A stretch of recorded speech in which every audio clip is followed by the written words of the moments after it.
Seabirds are good storytellers for the Arctic. They breed all over the Arctic in all the regions.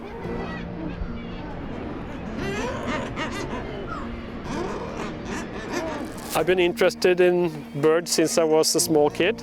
I think seabirds are very fascinating organisms. They are very well adapted to their environment. They look a bit clumsy on land, but at sea they are just amazing, and they can dive to several hundred meters and they can stay the whole winter up here, which is amazing, taking the harsh environment into consideration.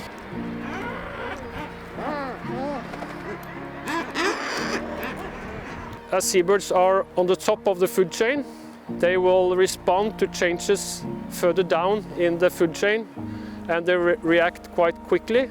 So they are good indicators on what's going on in the marine system, and we can monitor them over kind of long-term programs, which is important to really understand how things are working and try to understand the mechanisms.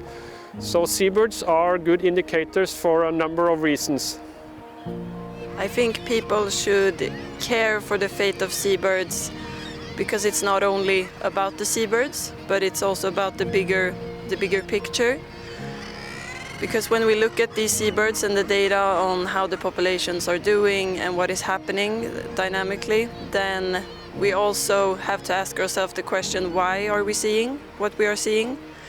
And that gives us sort of clues into what is happening large scale in our environment and with all of the different species and climate that is going on.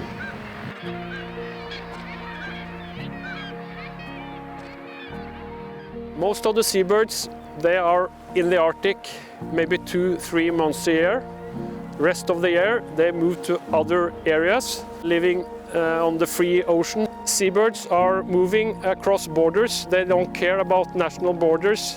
It's important that countries are working together to protect and conserve seabirds. One nation can't do that alone. As an example, Norwegian seabirds that migrate out of Norwegian waters during fall and winter, they may visit as many as 10-15 countries. So they are really connecting countries, and countries need to talk together to be able to protect and conserve seabirds. Although many species or populations are declining, there are still some positive stories, like the common guillemot here on Bjørnøya. It collapsed the first year we started here on Bjørnøya, the winter in 1986-1987.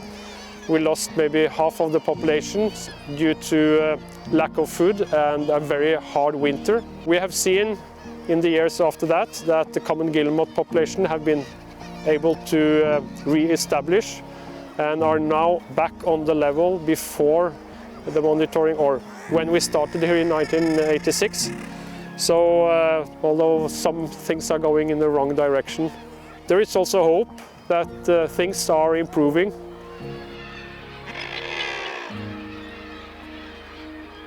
What motivates me to keep doing this work is to contribute to this very long data series that we have, because without this data we wouldn't know how the climate is changing and how populations are changing due to different factors. So having this data really is what enables us to study this change and possibly prevent it from getting worse. I think we are privileged being allowed to work with seabirds the way we do. Going here, doing studies, having these numbers and all the species available, and be able to go back every year and to kind of follow them. It's very motivating to see that the data and the knowledge we are gaining is of use for the society. So people are asking for what we deliver. Like in Arctic Council, we are contributing with data and knowledge. So I think both the fascination and the interest of finding out new things, and that you see that the knowledge is used and there is a need for it, is a very important motivator.